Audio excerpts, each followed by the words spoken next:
Fala galera da Askelos, tudo bem com vocês? Professor Pedro aqui. É o seguinte, pessoal, eu estou trazendo uma aula sensacional para nós refletirmos sobre algumas condições históricas, mas trazer para a nossa realidade, para a nossa atualidade, tudo bem? Então, não deixe de ficar comigo até o final desse vídeo, porque eu tenho certeza que ele vai ajudar você a refletir sobre algumas condições contemporâneas e até formar alguns argumentos aí importantes para o nosso cenário político.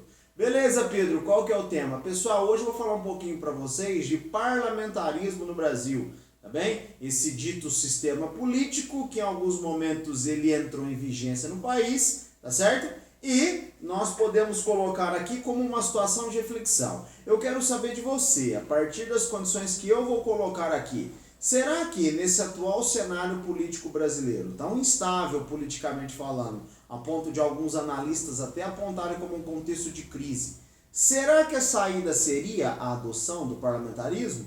Não sei, vamos lá, vamos por partes, porque eu quero de vocês aí alguns argumentos, né, para claro, criar as opiniões e tudo mais. Vamos lá, é o seguinte, pessoal, a gente tem que entender, vamos partir do contexto. Não sei se vocês vêm acompanhando, mas ultimamente vem acontecendo vários embates políticos entre o parlamento brasileiro, o Congresso Nacional, na figura da Câmara dos Deputados e do Senado, contra o presidente, o Jair Bolsonaro, correto? Então, nesse mês de março, por exemplo, dia 15 de março, foi marcada uma manifestação de manifestantes pró-Bolsonaro que olham para a maneira como o parlamento ele atua e veem como um prejuízo para o governo do presidente da República e tudo mais. O que isso nos coloca, né? Qual que é a dimensão que dá para levarmos isso? Isso mostra uma certa instabilidade entre essas duas instâncias de poder no Brasil, né? Figurando, evidentemente, caracterizando para alguns um cenário de crise.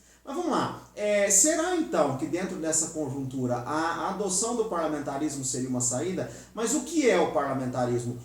Quais são as suas condições, Pedro, que você está trazendo, para daí nós podermos colocar como algo positivo e interessante? Vamos por partes então, certo, pessoal? Eu quero trazer aqui para vocês uma definição bem rápida do parlamentarismo, porque a gente tem que compor um quadro também comparativo, olhar evidentemente para as condições também do presidencialismo para chegarmos a uma ideia e assim por diante, tá? Então vamos lá, olha só. Eu estou trazendo essa definição, uma definição que envolve algumas condições até jurídicas, mas vem comigo, olha só. O parlamentarismo existe quando o executivo depende da confiança do parlamento, mas não é subordinado completamente ao parlamento.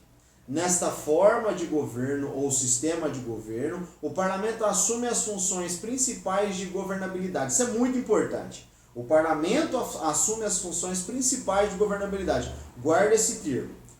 O presidente ou monarca representa a imagem moral da nação, executando apenas a função de chefe de Estado, pessoa jurídica de direito político externo. Desta forma, tá certo? Que com o seu gabinete ou ministério, quem exerce o poder executivo vai ser o primeiro-ministro, um cargo estabelecido que nós vamos debater um pouco essas condições agora. A partir dessa breve definição que eu trago para vocês, pessoal, vamos pensar.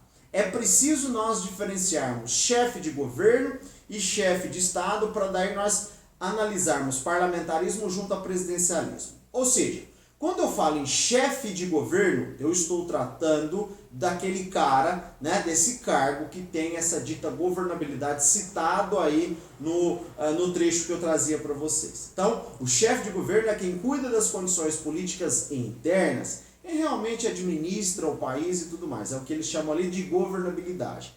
Já o chefe de Estado é aquela figura mais simbólica, mais decorativa, que no trecho ele chamava de moral. Tá bem? Aquele chefe moral da nação e tudo mais. É claro que vocês podem encontrar que em alguns outros países que atualmente eles adotam o sistema parlamentarista, digamos que esses chefes de Estado eles têm outras funções. Mas isso é uma situação mais peculiar, mais específica.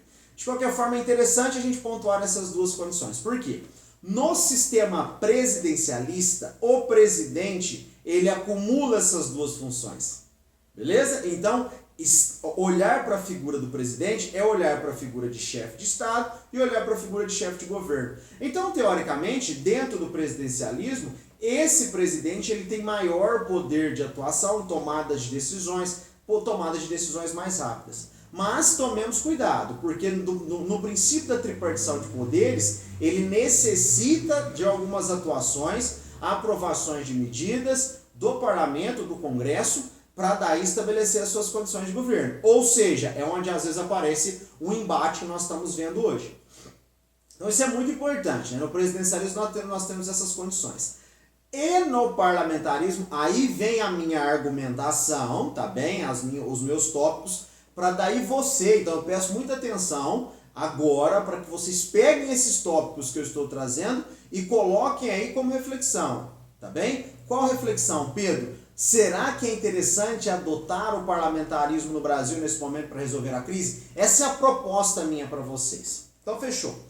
No parlamentarismo, essas duas chefias, chefe de governo e chefe de Estado, elas estão separadas. Como vocês viram, o chefe de Estado, nas repúblicas, ele é um presidente, nas monarquias, o monarca, o rei, o príncipe, a rainha e assim por diante. Tudo bem?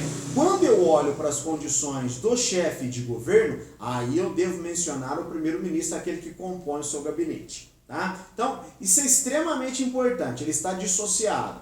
Então, observe uma coisa, quando eu falo que o primeiro-ministro é aquele que tem a governabilidade, as condições administrativas e tudo mais, e ele sai do parlamento, e isso já dá para a gente colocar um primeiro ponto importante de reflexão.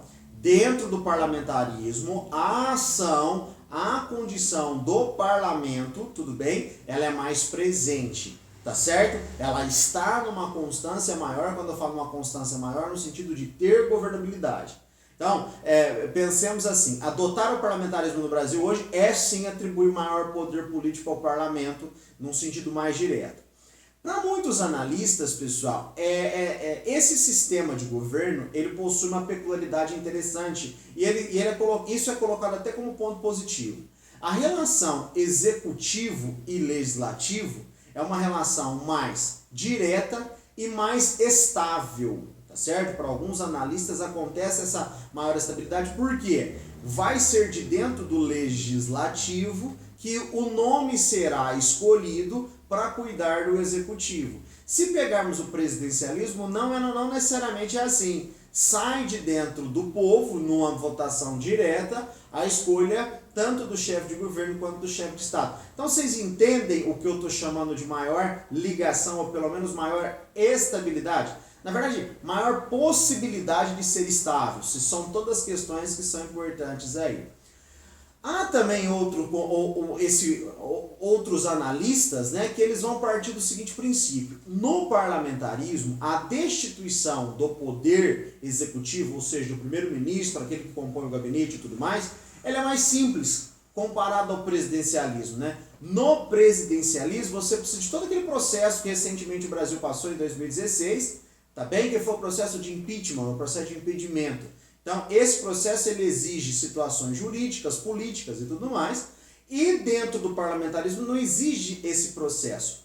Tanto é que nesses sistemas o mandato não é nem estabelecido, porque ele vai depender de uma confiança parlamentar. Não tendo essa confiança parlamentar, esquece. Se vocês notarem, recentemente no Reino Unido aconteceu o caso com a Theresa May e depois o Boris Johnson ele assumindo. Ficou evidente ali todas essas condições, pelo menos para colocarmos como exemplos.